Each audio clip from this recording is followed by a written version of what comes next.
Hello Corkies, today we're going to be making chocolate covered espresso beans. I have a method to do it, Bryn has her method to do it, and we're going to see which method is easiest, tastiest, and looks the best. So stay tuned.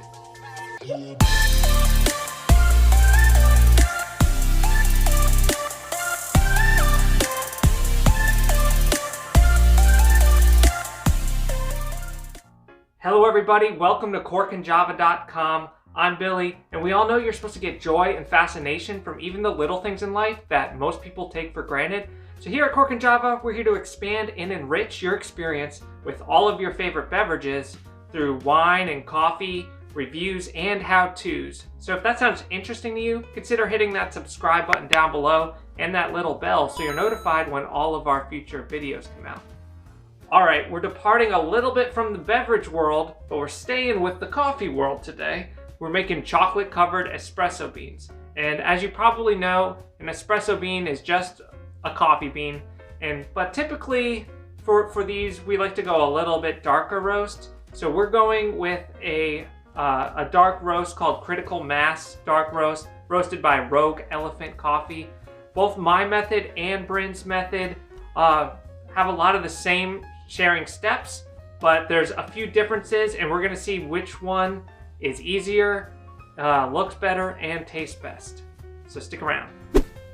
All right, so I am gonna go first with my method. Now we're only using 16 beans each. So obviously if you wanna make a huge batch of this, you can do that, just melt more chocolate. Both of our methods are gonna use the same technique in the beginning where we're just melting the chocolate in the microwave. You can obviously do this over the stovetop as well.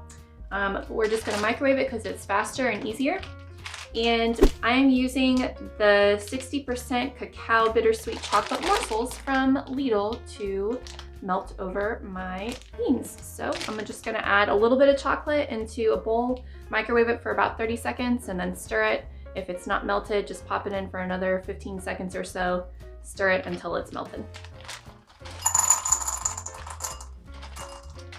A little goes a long way. I only have 16 beans to coat, so I don't need a ton.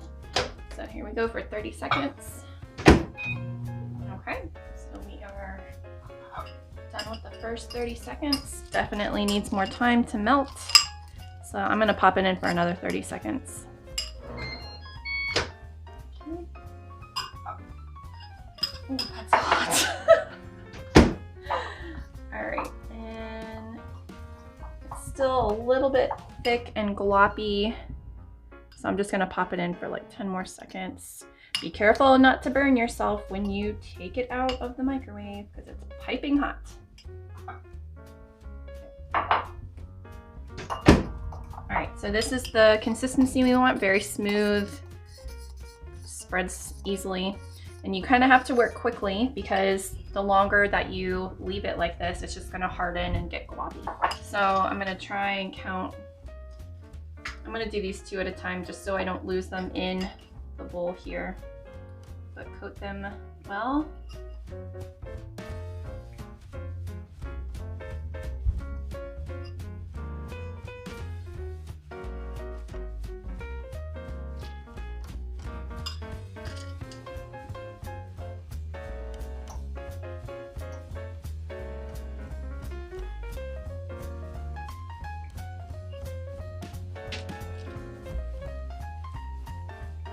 Oh boy, I lost my bean. Oh, here it is.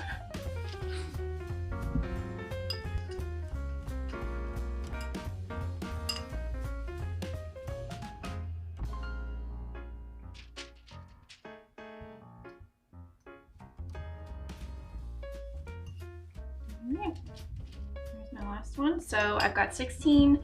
I'm gonna let these dry and let Billy do his technique, and then we'll come back in a bit and see how they compare.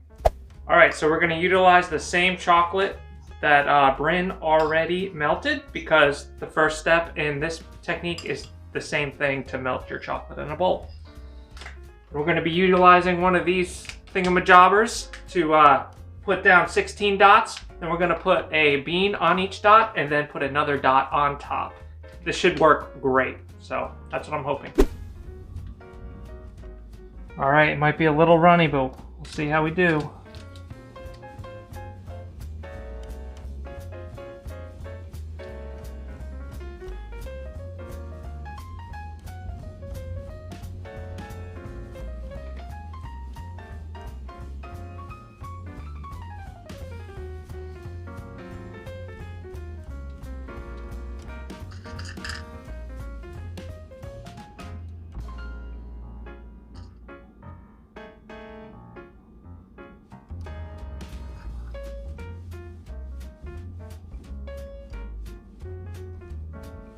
All right, and we'll put chocolate over top.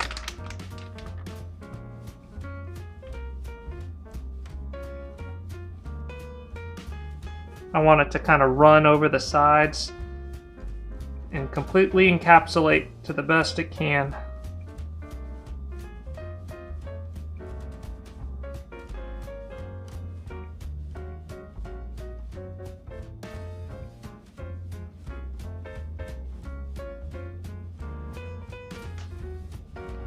My theory with this method is you can control better the thickness of your chocolate coating. If you want to go with a thicker coating, you can obviously just add a lot more around the chocolate bean than if you're just dunking it in the bean or dunking it in the chocolate with Bryn's method. But we'll see how this theory pans out when we do our taste test.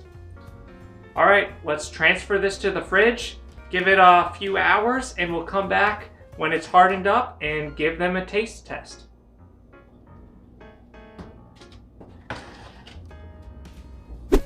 All right, through the magic of editing, we are a few hours later. These have just come out of the fridge and we're ready to give them a try.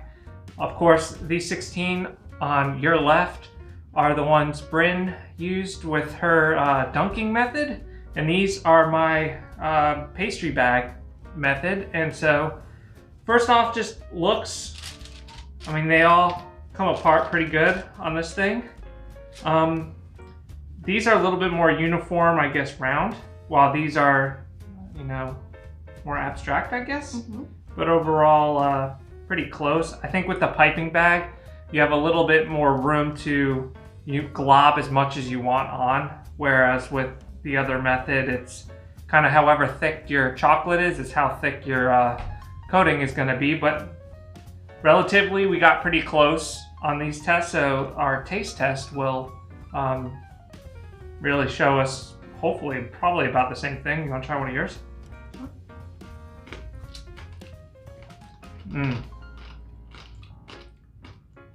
These are good. I prefer probably a little bit thicker coating on mine. Yeah. Want to try one of mine? Yep.